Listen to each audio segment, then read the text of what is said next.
आप तमामी हाज़रीन नाज़रीन व सामीन का खैर मकदम है आपके अपने ही YouTube channel A to Z info पर।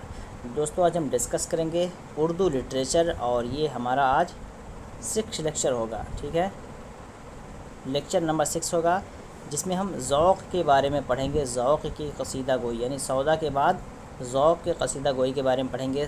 ज़ौक़ और सौदा का नाम सर फ़हरिस्त कसीदा गोई में आता है। तो आज हमारा जो टॉपिक है वो ज़ौक़। तो चलिए डिस्कस करते हैं। साथ ही साथ हम MCQs भी लेकर आए हैं इसके साथ, ताकि आपके डाउट भी यहाँ से बहुत सारे क्लियर होते रहेंगे। और ये टॉपिक हमारा पूरा शेख मोहम्मद इब्राहिम ज़ौक़ पे है। पहली बार चैनल पे आए तो चैनल को सब्सक्राइब करें। ये हमारा जो आज का वीडियो है BPSC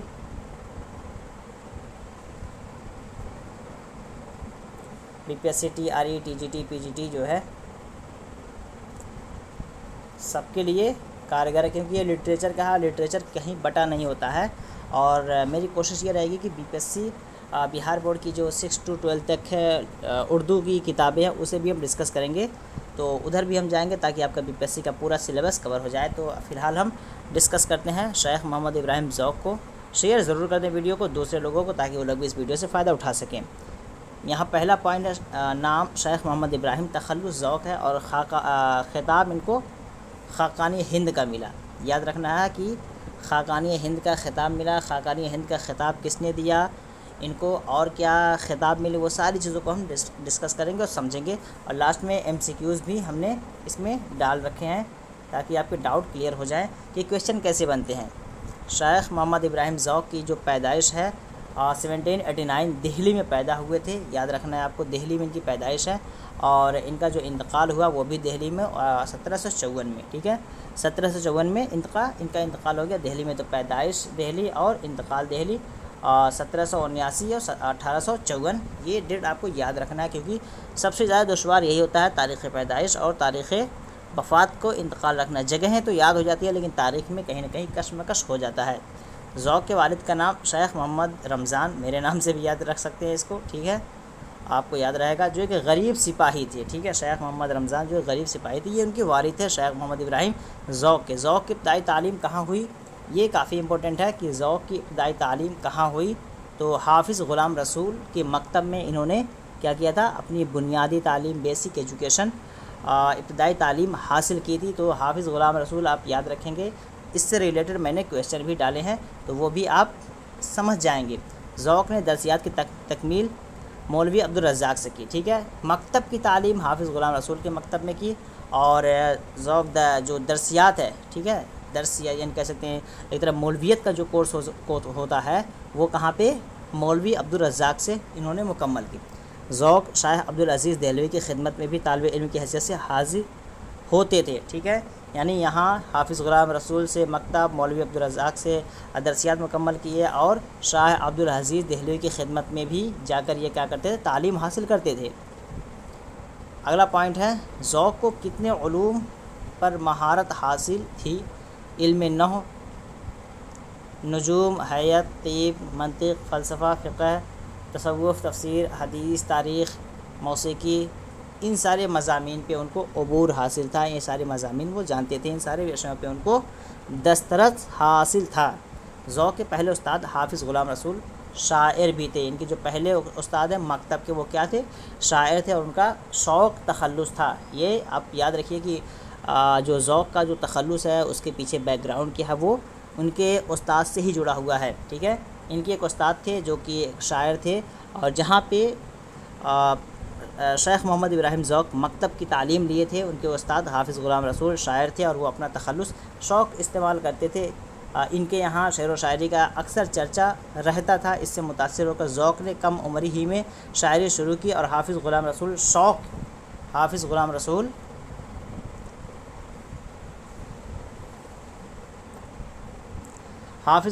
शौक़ से अपने कलाम पर इस्लाह ली और उस्ताद की तखल्लुस शौक़ के मुनासबत से ज़ौक़ तखल्लुस अख्तियार किया। शौक़ के बाद ज़ौक़ ने उस्ताद सुखन शाह नसीर देहलवी से मशवरा किया। ठीक है, तो इनसे भी क्या किए, अपने उस्ताद से तो मशवरा लेते ही थे और फिर सुखन शाह नसीर देहलवी से भी ये मशवरा लेते थे। तो यहाँ पे 3-4 इनके उस्ताद हो गए। पहले उस्ताद तो इनके कौन हो गए, हाफ़िज़ ग़ुलाम रसूल मकतब के, और दरसियात के उस्ताद कौन हो गए? मौलवी अब्दुल रज़ाक से। शाह अब्दुल अज़ीज़ के पास भी तालीम हासिल करने के लिए जाते थे। और शहरी इस्लाह किससे करवाते थे? हाफिज़ ग़ुलाम रसूल के बाद ये शाह सुखन शाह नसीर देहलवी से ये अपना इस्लाह लेते थे।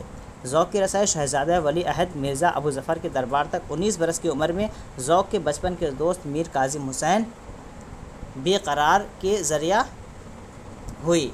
अब देखिए, ज़ौक़ कहते हैं ना, ज़ौक़ किसके दरबारी शायर थे? तो शेख बहादुर शाह ज़फ़र के ये दरबारी शायर थे। तो इनकी रसाई बहादुर शाह ज़फ़र तक कैसे हुई?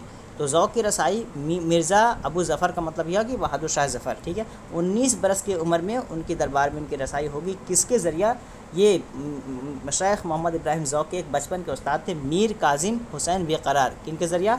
मीर काज़िम हुसैन बेकरार के ज़रिया रसाई हो पाई थी बहादुर शाह ज़फ़र के दरबार में। तो 19 साल की उम्र से वो उनकी दरबारी शायर बन गए थे।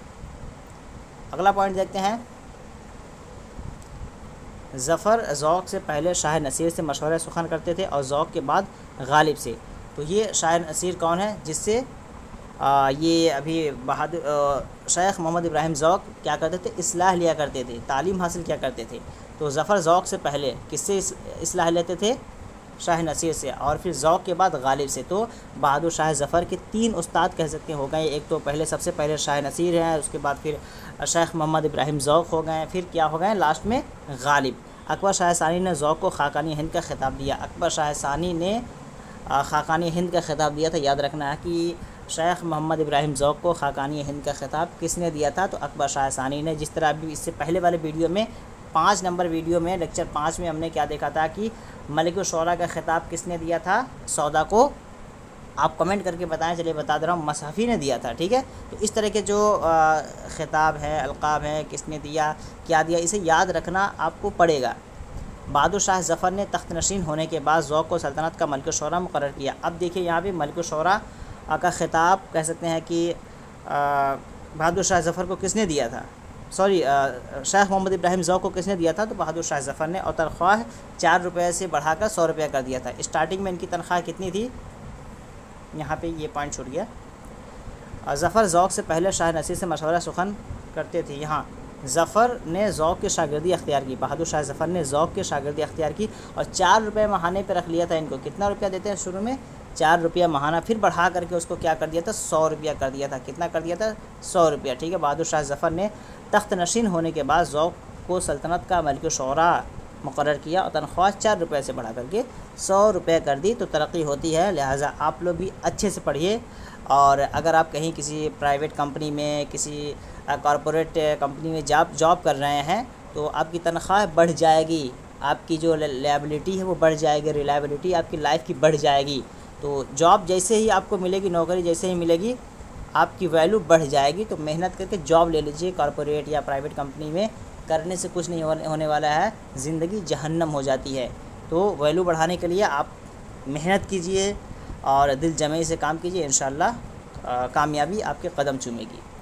चलिए आगे बढ़ते हैं। ज़ौक़ कभी दिल्ली से बाहर नहीं गए। बड़ी दिलचस्पी थी इनको दिल्ली से। वो हमेशा बहादुर शाह ज़फ़र के दरबार से वाबस्ता रहे, ठीक है। 19 साल में चले गए, बस उन्हीं के बन के रह गए। 4 रुपये से 100 रुपये तक आ गए। तरक्की तो हो ही गई थी। हैदराबाद के दीवान महाराजा चंदूलाल शादा ने शोहरत सुनकर ज़ौक़ को हैदराबाद बुलाया, मगर ज़ौक़ नहीं गए और यह जवाब दिया। बड़ी दिलचस्पी हो गई थी बहादुर शाह ज़फ़र से और ये गए नहीं। एक शेर लिख दिए, ना जाने के एवज़ या फिर दिल्ली में उन्हें क्या मिला। सुनिएगा शेर।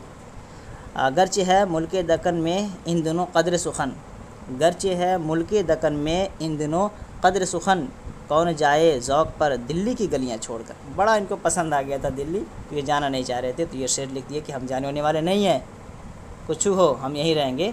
तो दरबार से वाबस्ता रहे पूरी ज़िंदगी। ये आगे अगला पॉइंट देख लेते हैं।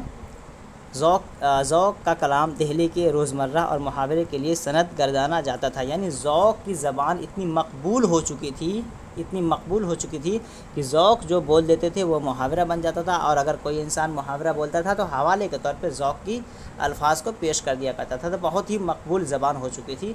ज़ौक़ की कसीदा गोई, उनके अल्फाज, उनके इस्तेमाल किए गए जुमले बहुत ज़्यादा मकबूल हो गए थे दिल्ली में।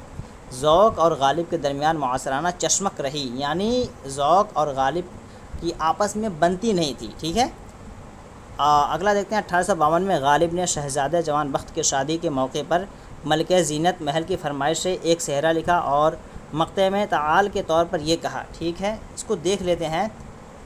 मलिका ज़ीनत महल ये कौन है? बहादुर शाह ज़फ़र की बीवी। कौन है? बहादुर शाह ज़फ़र की बीवी।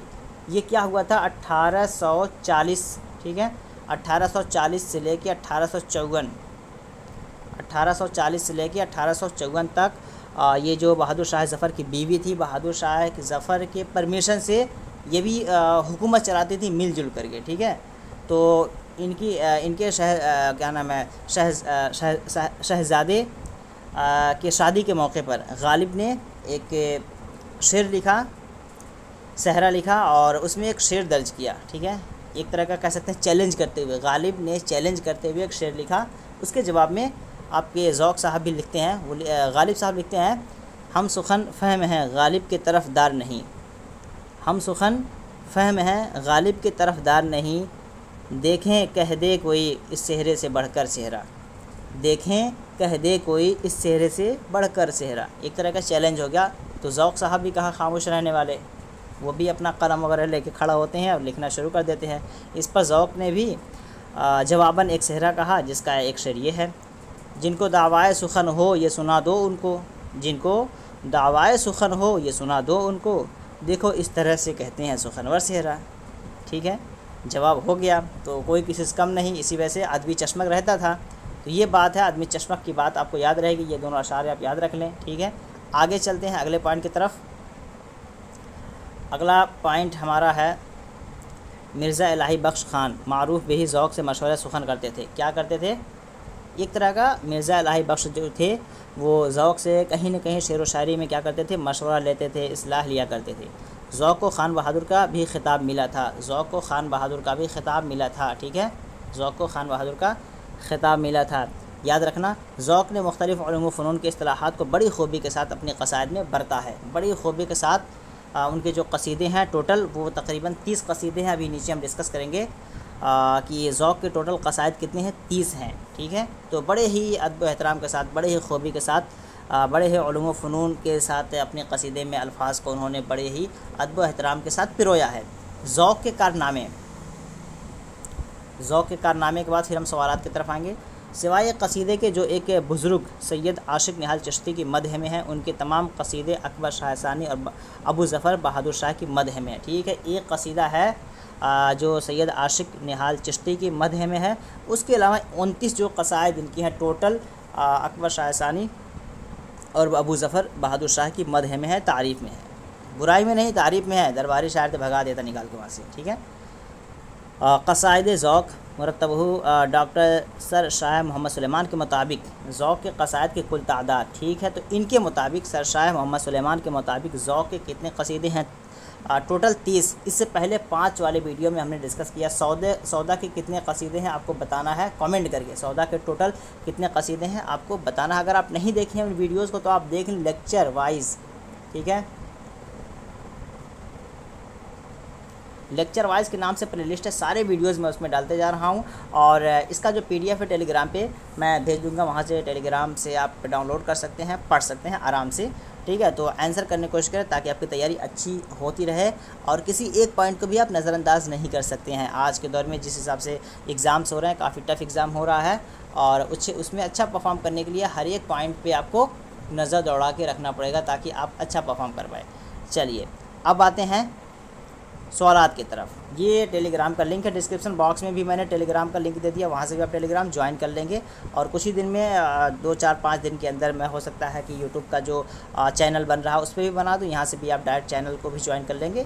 तो दोनों करीब करीब सेम काम करता है, जिस तरह टेलीग्राम होता है उस तरह व्हाट्सएप का चैनल अपना है करता है। तो यहीं पर फ़िलहाल आप ज्वाइन कर लें, यहाँ मटेरियल आपको मिल जाएगा।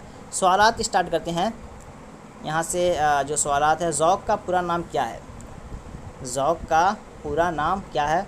मोहम्मद खलीलुर रहमान, शेख मोहम्मद फैज़ान, शेख मोहम्मद इब्राहिम या शेख मोहम्मद इस्माइल? क्या है सवाल नंबर 1? तो इसका बिल्कुल ऑप्शन ऑप्शन सी जो है शेख मोहम्मद इब्राहिम, ये बिल्कुल इसका सही जवाब हो जाएगा। अगले सवाल की तरफ बढ़ेंगे। अगला सवाल है कि शेख मोहम्मद इब्राहिम ज़ौक़ की पैदाइश कब और कहाँ हुई? कब और कहाँ हुई ये बताना है।